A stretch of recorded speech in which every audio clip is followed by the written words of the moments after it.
দেশেও হয়, আমার দেশে কম, যে কোনো পেশেন্ট যখন আসে ডাক্তারের কাছে ডায়াগনোসিস হয় যে এই পেশেন্ট ক্যান্সারে আক্রান্ত এবং ক্যান্সার অ্যাডভান্স স্টেজে পৌঁছে গেছে। এই নিউজটা শোনার পর পেশেন্ট যদি অমুসলিম হয় বা পেশেন্ট যদি কোনো ধর্মে বিশ্বাসী না হয়, নাস্তিক হয়, তাহলে সেক্ষেত্রে তার এই সংবাদ শোনার পর, এই নিউজ জানার পর তার অবস্থা কি হয় বলেন? হ্যাঁ, ও শিট, স্যাড, ব্যাড। আর কিছু করার আছে? এই ভদ্রলোকের এছাড়া আর কিছু করার আছে? হ্যাঁ, আরেকটা করার আছে। সেটা হলো, পৃথিবীর বিভিন্ন দেশে আছে, আইন আছে রীতিমতো, যে কোনো রোগী যদি চায় যে আমি আর্লি মরতে চাই, ক্যান্সার অ্যাডভান্স স্টেজে আছে, আমি তো এমনিই বাঁচবো না বাবা, ভুগে লাভ কি, ডাক্তার সাহেব আমাকে ইনজেকশন পুশ করে দেন। তো আইনি এই সুবিধা তাকে দেওয়া আছে, অনেক দেশে এটা আছে। তো নাস্তিক হলে স্যাড, ব্যাড, শিট টিট বলে টলে এরপরে ইনজেকশন নিয়ে চলে যেতে হয়, কারণ তার কোনো উপায় নাই, শেষ। আর যদি পেশেন্টটা মুসলমান হয় কি হয় বলে?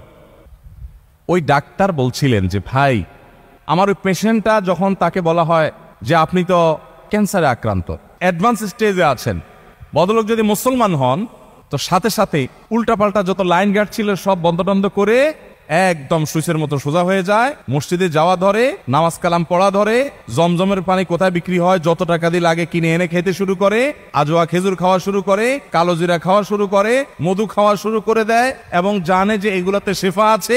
নবী সাল্লাল্লাহু আলাইহি সাল্লাম বলেছেন এগুলা করা শুরু করে, হুজুরদেরকে হাদিয়া তোফা দেয়, আপনারা দোয়া করেন, নিজেও আল্লাহর কাছে দোয়া করে, যারা দেখে তারে বলে আল্লাহর কাছে দোয়া করেন। একটা জায়গায় সে দরখাস্ত জমা দিয়ে দেয়, সে জানে সব দুয়ার বন্ধ হয়ে গেছে, ডাক্তারদের কিছু করার নাই, কিন্তু একটা দুয়ার এখনো খোলা আছে, সেই দুয়ারে সকল অসম্ভব সম্ভব হয়। একজন মানুষ অনেক পয়সা করি আছে, পয়সা দিয়ে সবকিছু সলভ করা যায় না। আর এই জন্য আল্লাহ তাআলা বলেছেন যালিকা বিআন্নাল্লাহা মাওলাল্লাযিনা আমানু, আপনি যত বড় ক্ষমতাবান, যত বড় শিক্ষিত, যত বড় চেয়ারের মালিক এবং যত সম্পদশালী হন না কেন, আপনি যদি ইমানদার হন, আপনার একটা ঠিকানা আছে, আপনার একটা জায়গা আছে, সেই জায়গাতে আপনি আপনার যে কোনো চাওয়াকে সাবমিট করতে পারেন, নিবেদন করতে পারেন, সেটা হলো আল্লাহ তাআলার দরবার। আপনি মন খুলে একটু চোখের পানি ফেলে আল্লাহর কাছে ফরিয়াদ করতে পারছেন, আল্লাহ আমি কষ্টে আছি, তুমি দূর করে দাও। এই বলার জায়গাটা ইমানদার আছে। আমরা ইমানদার সন্তান হয়েও, মুমিনের ঘরে জন্মগ্রহণ করেও আমরা অনেকেই এই বিষয়টি সম্পর্কে আমরা